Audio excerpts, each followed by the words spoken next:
Good afternoon, everyone. My name is Ash. I'm the vegan neuropsychologist, and I'm here today to talk about activist burnout, top 4 signs that we know we're getting burned out and what we can do about it. So if you're watching this right now, you're probably watching the replay, and I'd really love to know actually what time is it where you are, because I've been playing around with the time of day, time of afternoon that I've been doing these live streams, and I'd like to try and catch everybody when they're sort of available to be able to watch. So if you're watching the replay, drop me a comment, let me know what time it is where you are, and also whereabouts you are in the world. I'd love to know.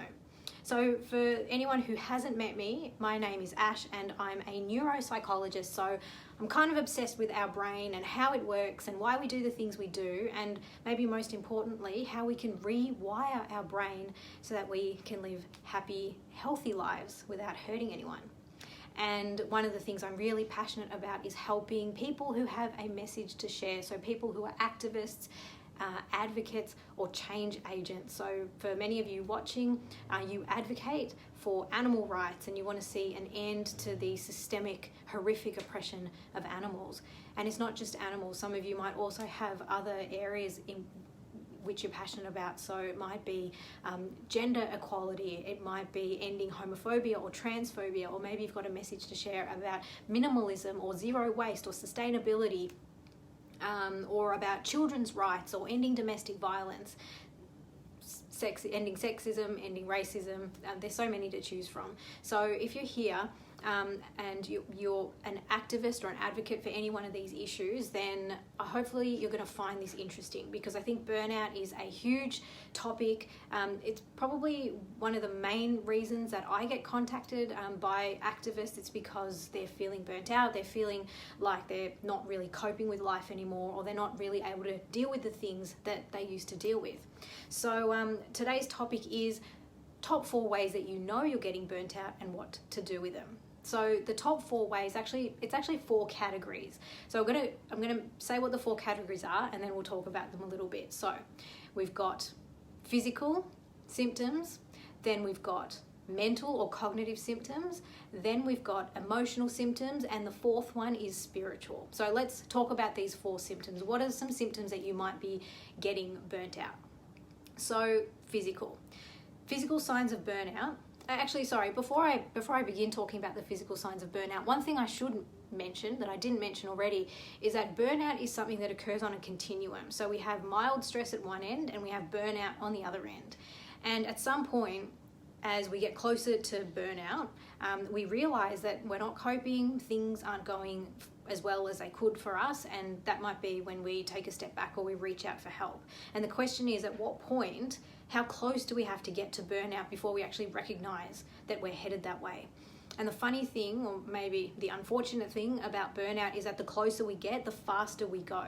So I think about it a bit like going down a slide at a playground. So when you're sitting at the top of the slide, you can move around a bit, and if you start to go down the slide, but if you change your mind, it's okay. It's pretty easy just to turn around and get off. But once you go down the slide and you're halfway down, it's not that easy to stop anymore, and trying to climb back up is also more difficult. So starts off slow, but then as we get closer towards burnout, we go faster and faster. And so that's why I think burnout can be such a problem, because in those early stages, maybe we don't recognize it, maybe we do recognize it, we don't think it's a problem, but then we head down that slide, we get closer to burnout, and that's when a lot of problems can begin.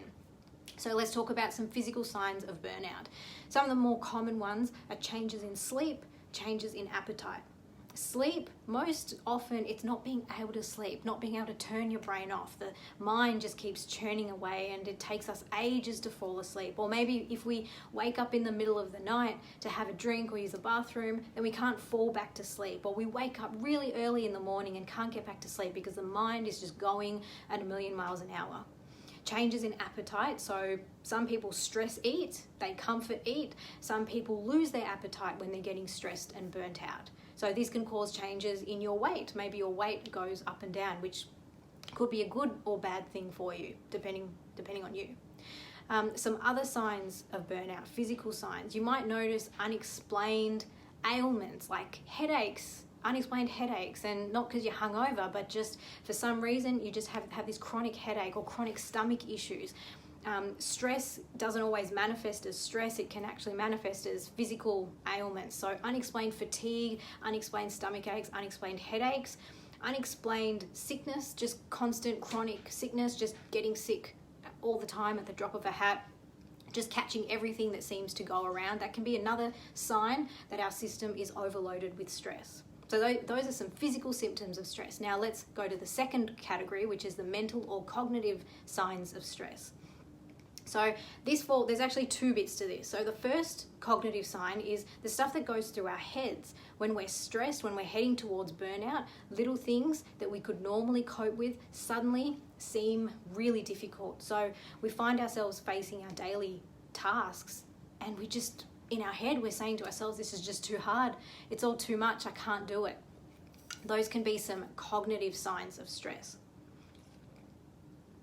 But then on the flip side, stress actually causes changes in our intellectual and cognitive capacities. So when we're under too much stress, when we're heading towards burnout, we find it hard to focus, and our concentration is just all over the place.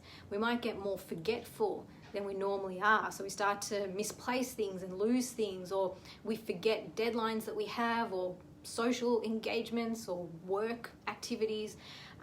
So we might find ourselves not really feeling as clever as we normally do. Sometimes stress can even affect our logic and our reasoning and our ability to solve problems. And so things that come up in our daily life, and we think to ourselves, I should be able to figure out a solution to this, and we just can't because we're too overwhelmed. So those are some of the cognitive signs that we're heading towards burnout. The third category are the emotional signs of burnout. And this is irritability, grumpiness, or it could actually be feeling stressed and worried and nervous, and just that sense of unease. You might feel it in the pit of your stomach, just something's not quite right, and you just go through your whole day feeling uneasy and uncomfortable. So emotional signs of stress, it's not just feeling stressed and burnt out, it's also just being a bit up and down with the emotions, and things that normally wouldn't piss us off really start angering us and annoying us. And it's just like little triggers, and we might go off the deep end. We might explode a little bit. We just get grumpy, get cranky, get irritable, and in a way that's not really typical of who we are. So those are some of the emotional signs that we're heading towards burnout. And the fourth category is spiritual, which, I don't want to say I'm not a spiritual person.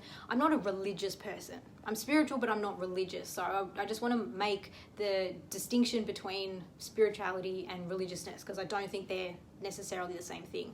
So being spiritual might be about feeling that thread of connection, like that life force, that it was something we have in common with everybody, including the animals. That's why we're vegan, right? But sometimes when we've lost connection with that spirituality, we start to feel really alone. We start to feel like our actions don't have any positive impact. And I'm not just talking about feeling these things once or twice, but this chronic feeling that we're disconnected, that our life or our message isn't getting across, that we're not having an impact. Maybe we start to feel that the goodness that's inherent in humanity has gone. We start to lose faith, we start to lose hope, and that can actually be a bit of a downward spiral into depression. So those are some of the spiritual signs that we're heading towards burnout. So I guess the big question is, what can we do about it? So if we think about ways that people normally cope with burnout, there's good and bad ways that people cope. But let's think of some of the healthy ways that people cope, because generally speaking, the ways that we cope, it will tap into one or more of these four areas. So physical, cognitive, emotional, or spiritual. So think about going for a walk in nature. It addresses our physicality, but it also addresses our spirituality. And for some people, even cognitively, it helps us become more mindful and present, and slows down the rushing river of thoughts that goes through our mind. So taking a walk in nature, it taps into two or three of these four areas. Spending time with a furry or feathered companion is another way that we can start to reverse some of the symptoms in these 4 areas. So again, it taps into spirituality because we connect with the animal with which we're bonding. It also enables us to become more present. And what's interesting as well is that physically, when we pat an animal who is relaxed, so I'm not talking about interacting with a stressed out animal, but maybe a companion animal or a rescued animal, someone who is happy and peaceful and calm, it actually benefits us physically and it benefits the animal. And there's been some studies to show that spending loving companionship with animals, or spending loving time with animals, it actually reduces blood pressure in both the human and the animal, which I find quite amazing. So spending time with animals is another great way. Then there are things that we, I guess, more typically think about when it comes to stress management. So physical activity, for instance, it addresses our physicality. It's a physical release of emotion. And depending on the activity you do, it can also slow down that rush of thoughts. For instance, if you do yoga, part of yoga is about being present and mindful and slowing down the thought stream. So when you're thinking about addressing burnout, because burnout really is the end stage of all of the stress that's accumulated, and you're getting to that point where you just really can't function physically, cognitively, emotionally, or spiritually. So when you're starting to head towards that burnout, the closer you are, the more drastic your actions have to be. So it might be actually reducing the stress in as many areas of your life as possible. So it might be taking a bit of time off work if you can afford to do that. It might be just taking a temporary step back from the activism you do. I'm not suggesting you stop it completely, but maybe just paring down a little bit. So instead of doing, 3 activities a week or 3 activities a month, you just pull back a little bit, just in the short term until you bounce back. It could be reducing the amount of stressful information the amount of stressful sensory information that you're getting. So it might be spending some time off Facebook, off social media, if you're finding that to be too stressful or too distressing. That can be a really good way of reducing your general stress as well. Now, I want to keep this video short because some of my live streams have been pretty long. So I'm going to wrap this up in a couple of minutes. What I encourage you to do, whether you're watching live or you're watching the replay, I would love to hear how you cope with burnout, or when you feel like you're getting burnt out. Sometimes it's actually the simplest things that have the most profound impact. And there's this idea, and I can't remember who it is who coined the idea, maybe one of you will know, but it's this idea of making a keynote change. There's one change in our life that if we make it, it will affect everything else. So for you, it could be getting more sleep, because when you get more sleep, you eat healthier, you're less reliant on caffeine, you tend to exercise a bit more. Maybe you tend to practice like mindfulness or yoga or meditation or something. Maybe you feel calmer, you feel like you're more organized, more on top of your workload. So just one change, getting more sleep, can have a downstream effect on everything else. And for someone else, it might be physical activity, or it might be eating healthier, or it might be taking a screen-free day, or it might be going for a walk every morning for 20 minutes. Or going to walk the dog or walk the neighbor's dog every morning for 20 minutes. So I encourage you to think about your current habits, and particularly in the 4 areas that I've addressed. So what were they again? Physical, cognitive or mental, emotional, and spiritual. And think about which one of those is your weak links, and is there a keynote change that you can make, and you can start it right away, and it's actually going to impact all areas of your life. So I think it's less daunting to think about change as just one habit, getting more sleep, eating healthier, going for a walk, rather than trying to think of all the different things that you want to change all at once. It can be a little bit overwhelming.